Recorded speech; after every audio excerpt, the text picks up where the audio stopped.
आज ये वीडियो विशेष होने वाला है क्योंकि आज इस वीडियो में मैं एक सवाल का जवाब देने की कोशिश कर रहा हूँ। जो सवाल मेरे विद्यार्थियों ने मुझसे पूछा था, उनको ऐसा लगता है कि मैं नास्तिक हूँ और मैं भगवान को नहीं मानता। उनको लगता है कि मैं पूजा पाठ नहीं करता हूँ, तो उन्हें ऐसा लगता है कि मैं भगवान को नहीं मानता। तो मैंने सोचा एक वीडियो बनाया जाए जिसमें आप सभी लोग भी मेरे बारे में जान पाएंगे कि आखिर मैं कैसा सोचता हूँ और मैं क्या सोचता हूँ। तो सबसे पहले तो भगवान को मानना, हम भगवान को कैसे मानते हैं, यह हम अंदाज़ा ही नहीं लगा सकते कि कौन व्यक्ति भगवान को मानता है और कौन नहीं मानता है। अगर जो व्यक्ति भगवान की पूजा पाठ करता है, ईश्वर, परमात्मा, अल्लाह, गॉड, जो व्यक्ति उसकी पूजा पाठ करता है, तो क्या हम ये मान के चलें कि वह भगवान को मानता है? या सिर्फ यह बात हो सकती है कि वह भगवान को पूजता है। मानना अलग बात है, वह भगवान को पूजता है। और दूसरी बात यह है कि अगर कोई व्यक्ति भगवान या कोई भी व्यक्ति जो मूर्ति पूजा नहीं करता या किसी प्रकार की कोई भी इबादत नहीं करता, किसी भी धर्म का है, वो ईश्वर जैसी किसी भी परम सत्ता की इबादत नहीं करता, या वो इबादत करता है तो वो दिखती नहीं है किसी को भी, वो विजिबल रूप में नहीं करता है, तो क्या ये मान लिया जाए कि वो व्यक्ति नास्तिक है या वो व्यक्ति नहीं मानता? अब मैं दोनों बातों को स्पष्ट करता हूँ कि ईश्वर, अल्लाह या भगवान को पूजना और उसको मानना, दोनों में क्या फ़र्क है। पूजने का मतलब है कि हमने उसे पूजा और बात ख़त्म, और मानने का मतलब ये है कि जब हम ईश्वर, अल्लाह या गॉड को जब हम मानते हैं, भगवान को, तो मन में एक भाव और आता है कि ईश्वर सर्वशक्तिमान है, ईश्वर सर्वद्रष्टा है, ईश्वर सर्वव्यापी है। सर्वशक्तिमान है मतलब ईश्वर सब जगह है, सर्वव्यापी है, सब जगह है, सर्वद्रष्टा है मतलब ईश्वर की नज़र से कुछ भी नहीं छिपा, ईश्वर सब कुछ देखता है, और सर्वशक्तिमान है कि ईश्वर से ज़्यादा शक्तिशाली कोई है ही नहीं। परमात्मा, ईश्वर, अल्लाह, गॉड जो भी है, उससे शक्तिशाली कुछ भी नहीं है। तो इस सिद्धांत को मानने का मतलब है कि अब हम जो भी काम करेंगे वह ईश्वर के निगरानी में करेंगे, क्योंकि हमने मान लिया ईश्वर सर्वद्रष्टा है, वो सब देखता है। जब ऐसा है तो फिर हम अपने कर्तव्य से विमुख होकर हम ऐसे काम करने लगते हैं जो पूजा की श्रेणी में तो आते हैं लेकिन कर्म के सिद्धांत पर सेट नहीं होते।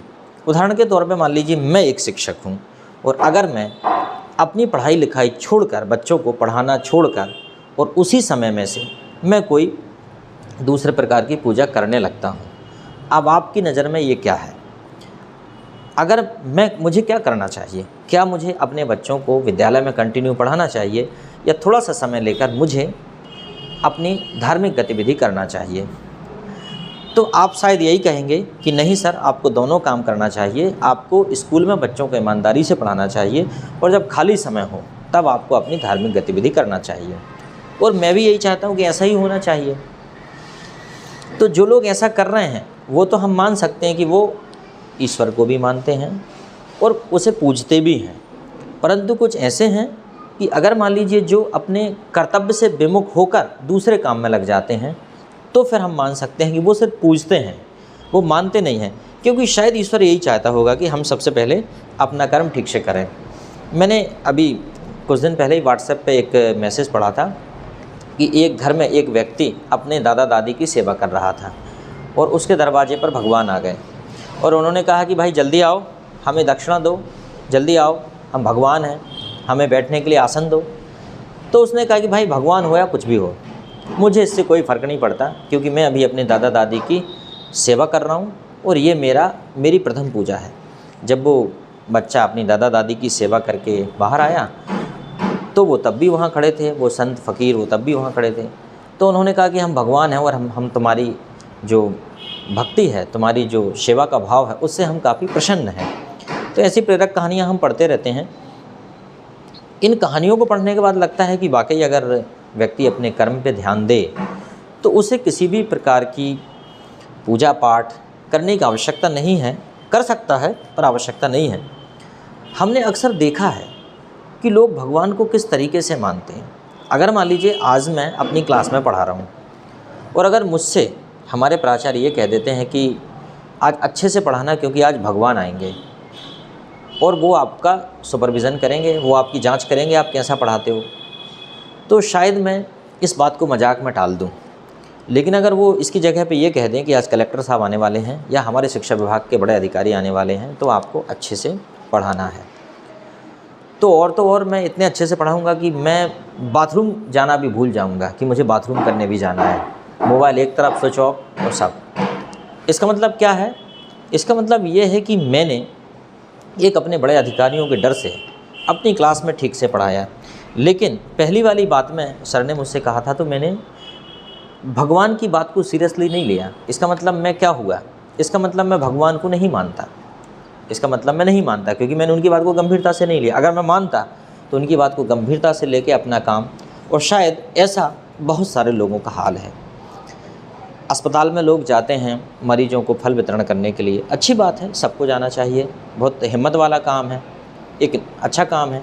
लेकिन एक केले को बांटने के बाद, 4 केले बांटने के बाद 50 सोशल मीडिया पर फ़ोटो डालते हैं। इसका मतलब क्या है कि हमारा ध्येय कुछ और था।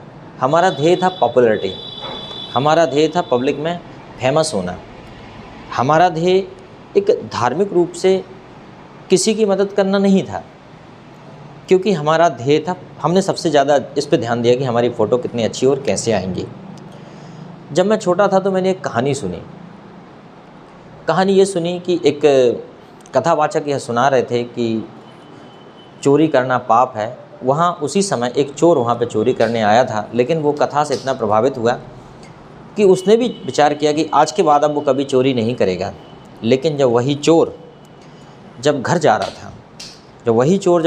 था तो रास्ते में उसने देखा कि एक झोपड़ी में से बच्चों की रोने की आवाज़ आ रही है। तो उसने थोड़ा झांक के देखा कि आखिर देखते हैं मामला क्या है, इस झोपड़ी से बच्चे की रोने की आवाज़ क्यों आ रही है।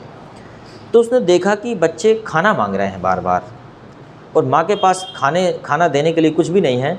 तो माँ ने एक बर्तन में पानी रखा और उस बर्तन को चूल्हे के ऊपर रख दिया और उसमें चम्मच घुमाने लगी। वो चम्मच की आवाज़ बच्चे सुनते और चुप हो जाते और कहते माँ कब तक बनेगा। तो माँ कहती बस बेटा थोड़ी देर और धीरे धीरे करके वो बच्चे सो गए और माँ ने फिर उस बर्तन को नीचे रखा और वह भी सो गई। यह सब दृश्य देखकर बिरजू का हृदय द्रवित हो गया और बिरजू ने निश्चय किया कि अब वो चोरी करेगा। बिरजू ने कहा भाड़ में गए वो कथावाचक, अब वो चोरी करेगा। बिरजू एक गोडाउन में गया, एक सेठ की बड़ी गोडाउन में बिरजू ने चोरी की और चोरी करने के बाद वहाँ से कुछ खाने पीने की सामग्री लाकर उस महिला की झोपड़ी में डाल दी। दूसरे दिन सुबह महिला ने देखा, उसके बच्चों को खाना खिलाया। इस प्रकार बिरजू का जीवन सामान्य चलने लगा। कुछ दिन बाद जब रथ आया स्वर्ग से, चूँकि कहानी है स्वर्ग से रथ आया, तो रथ के सामने बहुत सारे लोग खड़े थे। वहाँ पे कथावाचक भी था, बिरजू भी था और वहाँ पे पुलिस इंस्पेक्टर भी थे और भी नेता मंत्री भी थे। उधर से आदेश आया रथ में से कि बिरजू आओ। बिरजू को बुलाया, रथ में बिठाया। बाकी सभी लोगों ने ऑब्जेक्शन लिया कि बिरजू एक चोर है और आपने बिरजू को क्यों स्वर्ग में ले जा रहे हैं, जबकि असली हकदार तो ये कथावाचक हैं। तो रथ में से आवाज़ आई कि कथावाचक जो कथा सुनाते थे वह स्वार्थ, उनकी जो कथा थी वो एक स्वार्थ के लिए थी। अगर इतने सारे भक्त, इतना सारा चढ़ावा उनके पास ना आता तो वो कभी अपनी कथा नहीं सुनाते। कथा उनका एक व्यापार था। पुलिस इंस्पेक्टर ने अपने जीवन में घूस ली, लोगों की सुनवाई नहीं की। इसी प्रकार और भी नेता मंत्रियों ने भी उतना अच्छा काम नहीं किया। उन्होंने अपना काम अपनी खुद की पॉपुलैरिटी के लिए किया। लेकिन बिरजू का काम निस्वार्थ था। बेशक चोरी करना गलत है, लेकिन बिरजू ने असहाय लोगों की, निर्बल लोगों की मदद की। अगर वो मदद ना करता तो बच्चों की जान चली जाती। इसलिए स्वर्ग का असली हकदार बिरजू ही है। तो यहाँ पे मुझे एक बात समझ में आई कि जो परमात्मा है वो हमारे कार्य के पीछे के भाव को देखता है कि हम जो भी कार्य करते हैं उसके पीछे हमारा भाव क्या है। क्या हमारा भाव सर्वजन सुखाय सर्वजन हिताय है? क्या हमारा भाव जन कल्याण से जग कल्याण का है? अगर ऐसा भाव है तो मुझे लगता है कि बिना पूजा पाठ के भी परमात्मा को खुश किया जा सकता है। एक और उदाहरण मैंने जब देखा, जब मैं कथा सुन रहा था नर्मदा पुराण की कथा सुन रहा था। तो नर्मदा पुराण की कथा में कथावाचक ये कह रहे थे, एक पापी उनके दर पे आया और कहा कि गुरुजी मैंने अपने जीवन में बहुत पाप किए हैं, तो मुझे कुछ मुक्ति का मार्ग बताइए। तो उन्होंने कहा बड़ा सरल है, एक बांस का डंडा लो और नर्मदा की परिक्रमा करो, हर घाट पर रुको, स्नान करो और आगे बढ़ो, और जब ये हरा हो जाएगा तो समझ लेना तुम्हारे पाप कट गए। लेकिन ध्यान रहे कोई पाप मत करना, क्योंकि ऑलरेडी आप बहुत सारे पाप कर चुके हो। व्यक्ति ने वैसा ही किया, उसने यात्रा प्रारंभ की। यात्रा प्रारंभ करने के दौरान थोड़ा सा ही समय बचा था, कुछ 2-4 किलोमीटर का, लेकिन उसका बांस अभी तक हरा नहीं हुआ था। लेकिन उसने देखा कि एक कसाई गाय को काटने की कोशिश कर रहा है, गाय के पैर बंधे हुए हैं और कसाई उसे मारने का प्रयास कर रहा है। साथ ही और भी बहुत सारी गायें वहाँ पर कैद हैं, कसाई उनको भी काटेगा। अब यहाँ पे जो व्यक्ति जिसने बहुत सारे पाप ऑलरेडी किए थे, इसका मन द्रवित हो गया और इसने कहा कि अब भाड़ में जाए, अब वो मेरे पाप, अब इतने पाप तो किए हैं, एक और सही। और उसने अपना वही डंडा उठाया और उसने वही कसाई को दे दे मचा दिया। कसाई की उसने पिटाई करना चालू कर दिया, कसाई को वहाँ से खदेड़ दिया। उसने सारी गायों को वहाँ से मुक्त किया और उसके बाद अब उसे कोई उम्मीद भी नहीं थी कि उसके पाप कटेंगे, उसका जो बांस है वो हरा हो जाएगा। उसने अपने बांस को फेंक के और चलने लगा और अब वो सोच रहा था कि घर जाके सामान्य जीवन जीऊँगा, अब पाप तो रह ही गए साथ में। लेकिन उसकी नज़र जब बांस पे पड़ी तो उसने देखा कि यार बांस तो हरा हो गया। अब उसने तुरंत बांस को उठाया, दौड़ा दौड़ा फिर से कथावाचक के पास पहुंचा कि गुरुजी आपने तो कुछ गलत ही बताया था। आपने बताया था कि नर्मदा की परिक्रमा करने से हरा हो जाएगा, लेकिन ये हुआ तो हरा जब मैंने एक और पाप कर दिया, मैंने उस कसाई को मारा। तो गुरुजी ने कहा नहीं बेटा, आपने जो किया था उसके पीछे आपका जो ध्येय था वो बड़ा पवित्र था। आपने कसाई को खदेड़ दिया, आपने कितनी सारी गायों को मरने से बचा लिया। जो व्यक्ति अपने ध्येय से पवित्र काम करते हैं, ईश्वर हमेशा उनके साथ होता है, भले ही वो कभी भी एक भी बार किसी भी धार्मिक स्थल पर ना गए हों, पर उनका जो भाव है वो पवित्रता से भरा होना चाहिए। ईश्वर का कोई दिन नहीं है, ईश्वर का कोई मुख्य समय नहीं है, सब दिन ईश्वर के हैं। ऐसा नहीं है कि आप मंगलवार को नॉनवेज नहीं खाएंगे और बाकी दिन खा लेंगे, ऐसा नहीं है। जीव हत्या होती है, आप कभी भी करो उसको। ऐसा नहीं है कि आप कुछ भी करो और वह ईश्वर की नज़र से बच जाए। मैं मानता हूँ ईश्वर हर जगह है, अभी भी है। मैं सांस ले पा रहा हूँ, यहाँ पे ऑक्सीजन है, यहाँ पे लाइट है, जिस ज़मीन पे मैं खड़ा हूँ यहाँ गुरुत्वाकर्षण है, यहाँ पर कई प्रकार के फोर्स हैं, कई प्रकार की गैसेस हैं, ये उसके होने का प्रमाण है और ये हर जगह है। तो इसलिए कभी भी व्यक्ति को ये नहीं सोचना चाहिए कि ईश्वर को मानने की या भगवान को मानने की कोई एक विधि है या कोई एक परिभाषा है। विचारों में भिन्नता हो सकती है, परंतु उद्देश्य एक ही है। और मैंने इतनी सारी बातें बताई, इन बातों का मेरा एक ही उद्देश्य था कि हम एक पॉजिटिविटी के साथ रहें और अपनी भावनाओं को पवित्र रखें, क्योंकि ईश्वर हमारे भावों को ही देखता है।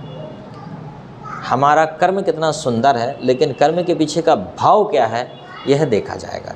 अगर हमारा कार्य देखने में सुंदर है लेकिन भाव उसका ठीक नहीं है, तो शायद हम ईश्वर की कृपा कभी प्राप्त नहीं कर पाएंगे।